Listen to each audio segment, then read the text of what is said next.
Afin d'améliorer la présentation de votre document Excel 2010, vous avez la possibilité de mettre en forme vos différentes données. Donc pour mettre en forme une donnée, vous devez tout d'abord sélectionner les cellules correspondantes. Donc par exemple ici, si je souhaite mettre en forme donc les données se trouvant sur cette première ligne, donc je vais tout d'abord sélectionner les cellules correspondantes. Vous voyez ici, je fais une sélection donc de toute la première ligne. Donc une fois les cellules sélectionnées, je vais pouvoir y apporter différentes modifications. Je peux par exemple changer la police à utiliser donc pour mes données.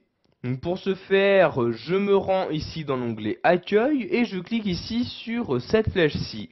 Apparaît maintenant donc ce menu déroulant. C'est donc dans celui-ci que je vais choisir quelle police utiliser donc pour ma sélection.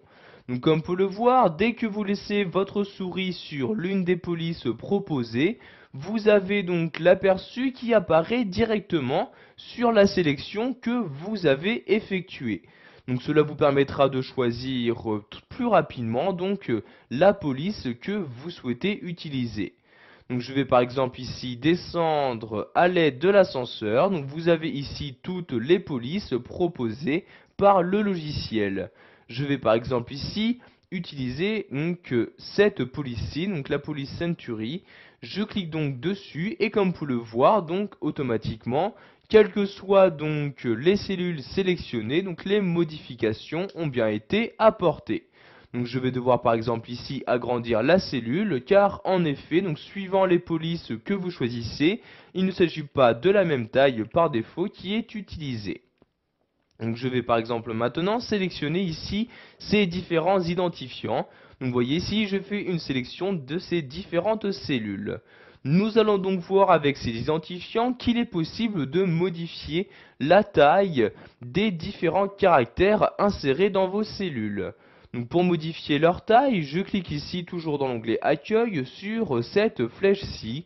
Et donc, dans ce menu déroulant, je vais maintenant choisir la taille que je souhaite donner aux valeurs sélectionnées. Donc, toujours dès que vous laissez votre souris sur l'une des tailles proposées, vous aurez toujours donc un aperçu qui apparaîtra dans votre document. Donc je vais par exemple ici utiliser la taille numéro 12 comme ceci. Je clique donc ici sur le 12 comme ceci. Vous pouvez également incrémenter donc ou à l'inverse décrémenter donc la taille de police à l'aide de ces deux boutons là. Donc pour augmenter la taille d'un cran, je clique une fois sur le bouton. Pour la réaugmenter d'un cran, je reclique une nouvelle fois. À l'inverse, si je souhaite maintenant diminuer donc ma taille de police, je vais cliquer ici sur ce bouton là pour la diminuer d'un cran, je reclique pour la rediminuer d'un cran, etc. Donc maintenant je vais ici sélectionner les noms de famille. Vous voyez ici je fais donc une sélection des cellules correspondantes. Nous allons donc maintenant voir qu'il est possible de mettre en gras, en italique ou encore de souligner donc les différentes données sélectionnées. Donc, pour effectuer ces différentes modifications, vous allez cliquer ici sur l'un des trois boutons. Donc, vous voyez le premier correspondant au mettre en gras, le deuxième mettre en italique et le troisième souligner donc votre sélection. Donc si vous souhaitez mettre par exemple en gras ces noms de famille, je clique ici sur le G comme ceci. Pour mettre en italique maintenant ces pays, donc je sélectionne les pays comme ceci et je clique ici sur le I comme italique et vous pouvez voir que maintenant, donc pour toutes les cellules sélectionnées, toutes les données se trouvant à l'intérieur ont bien été mises en italique. De même, si je souhaite maintenant souligner, donc je vais mettre ici en italique et en même temps souligner, je clique ici sur le S comme ceci et vous avez donc maintenant un trait de soulignement qui apparaît.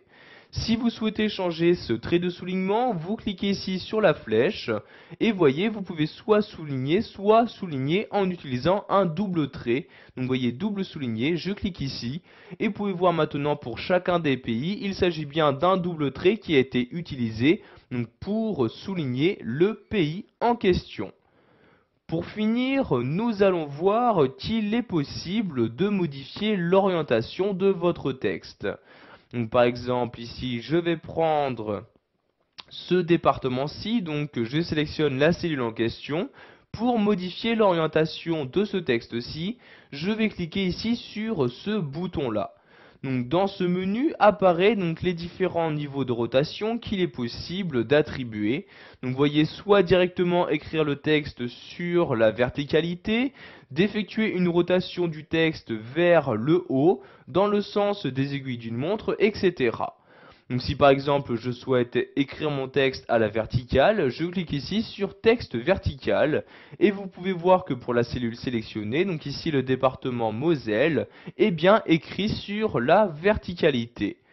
Pour annuler donc cet alignement, donc cette orientation de texte, je retourne ici sur ce bouton-là et je reclique ici sur texte vertical. Je peux maintenant y attribuer donc une rotation en recliquant ici sur orientation de texte. Donc par exemple, je vais ici effectuer une rotation dans le sens des aiguilles d'une montre. Je clique donc ici sur la ligne correspondante. Et vous pouvez voir que maintenant, mon texte est légèrement incliné par rapport aux autres. Voilà, vous avez appris dans cette vidéo formation à mettre en forme vos données. Vous savez maintenant par exemple comment modifier la police d'une donnée, sa taille, la mettre en gras ou encore changer son orientation.